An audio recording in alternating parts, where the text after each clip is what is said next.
Before? Get some cups. Why did you do this to me? Hop in the car. Get some cups. For what reason? What is the charge? Eating a meal? A succulent Chinese meal? Oh, that's a nice headlock, sir. We got an interesting video today, folks. Mick Dizzle Gaming coming at you, and I hope you're doing well today. Star Wars Outlaws has both a big marketing effort and a big anti-marketing effort. And we're going to talk about those today because it's kind of interesting. You got two groups. You have Ubisoft, whose objective is to make money. If they can make a good game too, I'm sure they'll try, but their main objective is to make money. Making a good game does go with that though. Let's talk about the massive marketing effort for Star Wars Outlaws. A number of creators had a chance to review the game. Some had a chance to fly to California. Some went to Disneyland, all paid by Ubisoft. I think there's a valid conversation to be had for access media, getting perks for going to preview a game, is there any expectations, etc, etc. It's that gray line between like, hey, we're not going to pay you because that would be illegal, but come on out to Disneyland. Let's play 4 hours of this game. Let's hear what you have to say. And legitimate questions come up like, did this skew any preview or review? Earlier this year, this happened with a terrible game. Suicide Squad Kill the Justice League. You know, a number of folks got flown down to Warner Brothers Studios, had a chance to play the game early, and put out their preview thoughts. And what they said was pretty negative. They didn't like it. I think it's fair to think about how perks could impact reviews and previews and such. But at the end of the day, most of these people still need to do their job and say, hey, is the game good or is it not?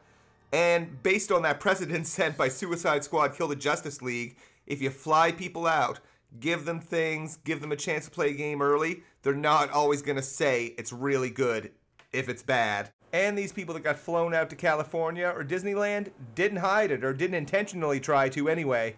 Nor were their videos actually meant to be a review. It's simply a gameplay preview that shows the confidence that at least Massive Entertainment and Ubisoft have. At very least, if they didn't have a reasonable level of confidence in their game, we wouldn't see all these gameplay videos out there.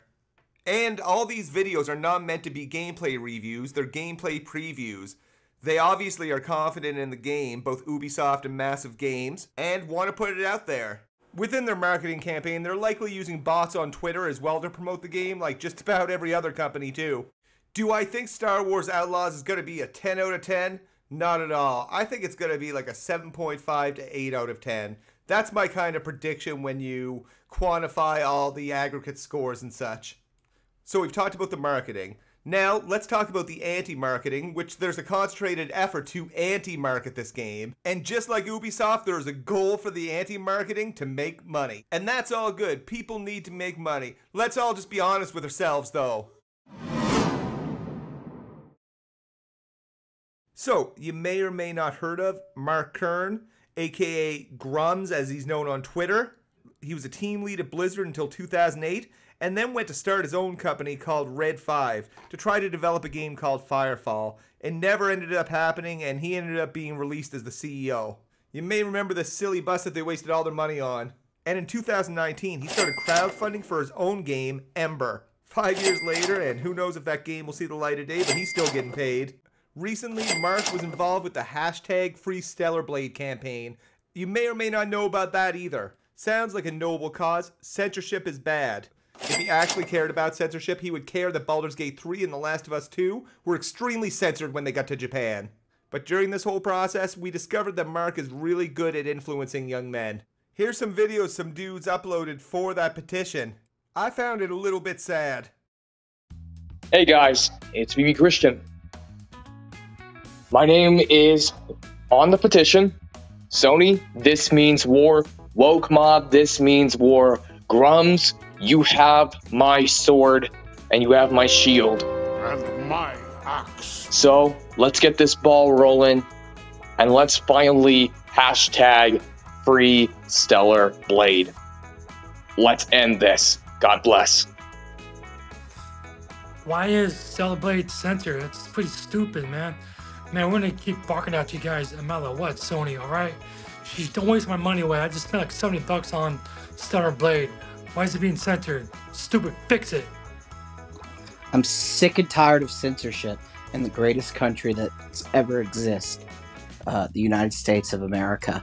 And I'm also sick and tired of the culture hating gamers and treating all video gamers like they're worthless, straight white male incels living in their mom's basement.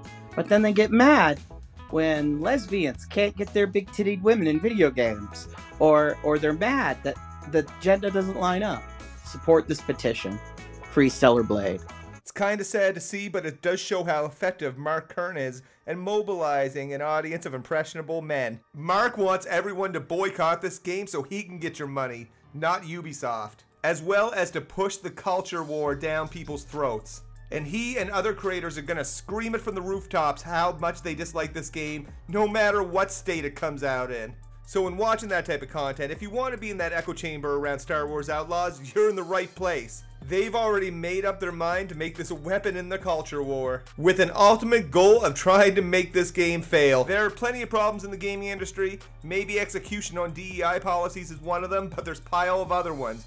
Greed, overly ambitious projects, a lack of creativity, just to say the least. How is really wanting this game to fail any different than the whole Harry Potter game debacle? So Mark has a lot to lose if Star Wars Outlaws does well. Other creators have a lot to lose if Star Wars Outlaws does well. They'll be okay, they'll just read this book. Mark is really mad that Ubisoft is putting out Assassin's Creed Shadows and putting out multiple calls to actions not to buy Star Wars Outlaws, even though it's not even the same game. So just as you may have a healthy level of skepticism from the people that did the preview videos of the game and thought, hey, this looks pretty good. In fact, some of them said it didn't look very good. Wait, I thought they were all paid off. Have that same level of skepticism for an anti-woke warrior that's following Grum's call to action, and it's in their total best interest for this game to fail. Or don't, do what you want. Or he's really upset about DEI, ESG, or woke things being in his cheeseburger. He doesn't want anyone to buy any AAA games for 2 years. Good luck with that with GTA 6 coming out next year. He hates journalists as well, except the ones that agree with him. Mark's total objective is to find ideological battles everywhere and profit from them. That is totally how he lives. He found something that works and, well, he might need a bedroom set. As the gaming culture war really started to heat up during the first part of this year, a news website started to gain some prominence in those type of communities that Mark enjoys. Now at this point, Grums has this big audience. Now all he needs is like a website that says, I'm legitimate.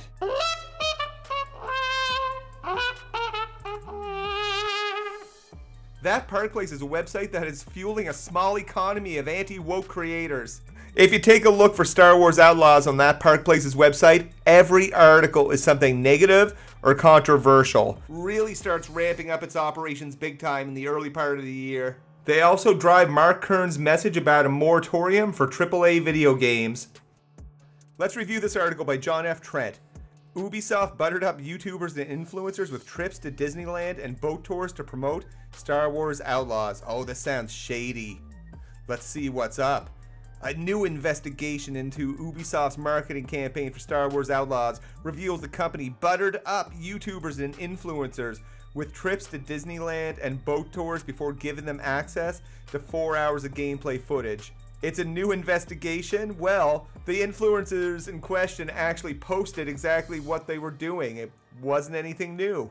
Everyone knew that some of them got to go there early. This German YouTuber discovered multiple YouTubers and influencers revealed how they were actually influenced by Ubisoft as part of the company's largest marketing campaign ever. Alright, that's interesting, because that's trying to make a statement saying they were influenced. Just the wording. Feels like it's moving an agenda, but maybe I'm wrong. Maybe I'm wrong. They mention the marketing piece here. The CEO of Ubisoft says, hey, we're going to have the biggest marketing campaign ever for Star Wars Outlaws. He says there's positive community sentiment, which I think is reasonable to say, maybe mixed to positive based on the people that have played it. Overall, people are mad about the game. I won't deny that. He said he can't comment on the numbers of 5 million units sold that he's quoting, but they factored in a very strong launch for it, so they're hoping that's going to sell really well. So that's essentially saying that, hey, this is a big marketing campaign for Star Wars Outlaws. And part of that was flying out YouTubers and influencers to Los Angeles to give them 4 hours with the game. That is part of it. Other parts of it were that some played remotely, didn't go anywhere. As well, there was one in Australia that went to Sydney. I don't know if they lived in Sydney, they had to get flown somewhere, I'm not sure. But we do know that this is the largest marketing campaign ever for an Ubisoft game, so I expect to see it ramp up over the next few weeks as well. This YouTuber said they spent a lot on that. Yeah, no shit, man. It's expensive. One influencer ended up there early and was taken on a boat tour. I mean, good for them. I hope they enjoyed it. I like to go on a boat tour. And, you know, just like we talked about, they were flown out. The article mentions again they paid for those international and domestic flights, and I'm assuming their hotel as well. Okay, they also mentioned that another person said that Ubisoft paid to take these YouTubers and influencers to Disneyland as well. Yeah, no surprise. So, the whole part about them getting flown out to California, absolutely. Did some of them get to go to Disneyland? Sure. Did some of them get to go on a boat tour? Absolutely. It's not like they're trying to hide it at all. No different than the Suicide Squad example we talked about earlier, except one was in Florida, I think. So we've established that Ubisoft has paid for people to fly out there, their lodgings, taking them to Disneyland, going on boat tours, and there's a conversation to be had of the impact that has on reviews and previews, but it's not the first time or the last time it's been done. Again, most recently, as we talked about with the Suicide Squad, Kill the Justice League, a very similar thing happened, but they came back and said the game sucked, which is different feedback than we've heard around Star Wars as a whole from the people that have played it. They said they actually enjoyed it. So this isn't really the gotcha moment that they think it is. Oh, one got a Nyx plushie. Yeah, let's really break it down. One got a stuffed animal. They had a good time, Tofu Games. One of them got a chance to make lightsabers. This is getting me jealous of a good vacation, but maybe that's the purpose of the article.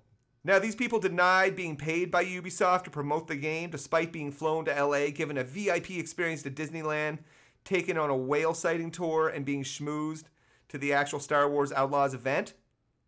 This one is interesting because I believe if they got paid, it's somewhat illegal in the States. I could be wrong. Let me know in the comments. And this one YouTuber says, hey, I wasn't paid for this. They were given the opportunity to record content, but it was their own choice to make and share content based on it. The only money they make is from any YouTube views, no shilling or hidden agendas involved. And remember, a lot of these people aren't game reviewers, they're game players, they're streamers. They might not break things down to the granular detail that other folks might. They're just there to play the game and have a good time. It's mentioned that they're not the only company to do this, and I found this one kind of funny. They mentioned Lord of the Rings Ring of Power, which was terrible, but I think most of the people came from that and said it was good. So it's trying to draw a parallel between, you know what, these people are paid off, which doesn't seem like it's the case. Totally different example, different media. I would have used the Suicide Squad example or some of the recent Call of Duty ones. Talks about Rings of Power, which I don't care about. Oh, the investigation into the German YouTuber had to remove his Star Wars Outlaw preview video, and the video itself was subject to a review process from a third party. It's interesting because some areas of the world for Ubisoft might have a third party reviewing it, as this one did. One example could be perhaps they put something in there about the story that they weren't supposed to. They can speak negative about the game. There's reviews out there that are negative, or sorry, previews that are negative because no one's actually reviewed the full game yet. In this example, someone reviewed his original version of the video, and he said he enjoyed the game a lot and to pre-order it. The part that seems to be removed was the ask to pre-order, which makes sense, because if you have that, maybe it looks like you're totally shilling. So, I get that, but he seemed to really enjoy it. And that's what we have from the article. On top of highlighting Grum's call to action, since the beginning of March, they've written a total of 17 negative articles about Star Wars Outlaws and 0 positive ones. They can do what they want to do, just be honest though and say you want the game to fail. It's like, rules for thee but not for me. And just highlights most of the things I dislike about journalists in general. They are shady on every side and they want to promote their own agendas. The actual market will likely sort itself out though. It all goes back to Grum's consistent call to action not to buy Star Wars Outlaws. Whether you support his methodology or not, just go in with eyes wide open, and if you're doing that, that's all cool. Knowledge is a great thing. So we have Grum's making a concentrated effort for people not to buy Star Wars Outlaws. You have that Park Place supporting that initiative, putting piles and piles of articles out disparaging the game any way they can. With all those negative articles about Star Wars Outlaws that's supporting Grump's initiative, that gives content creators a really easy opportunity to make content. Heck, they'll just bring up the article, they'll read through it and say, "Oh my goodness, look what they did, they were bribed." It might sound something like this. "Oh my god, guys, I can't believe it. Ubisoft has actually been paying influencers, it looks like, with like trips to Disneyland and boat tours to promote Star Wars Outlaws." I mean, that's the only way there was any positive reviews for this. This investigation that they're doing, and I'm glad people found this information out because we almost got bamboozled. And that would be all good if that was the case, or if there was the same level of energy for every other event that happens like this. Speak y'all's truth, I guess, and I'll speak mine. But again, it goes back to that call to action to not buy any AAA games, starting with Star Wars Outlaws, without offering a 360 critical analysis on it, because they know rage bait is a good path for them and get their bag of money, cool. But just as Ubisoft is marketing the game, y'all are actively anti-marketing it. And it's been happening for about 5 months so far. But you're just as credible, if not less than, the people that actually played the game, because y'all have ulterior motives. It's just all framing and positioning. If you made it this far, thank you so much for watching. I'd love to hear your opinion about all this. I know I'm excited for Star Wars Outlaws, even though it might not be perfect and it might not be the game for everyone. Let me know in the comments. Thanks so much for watching and have a great day.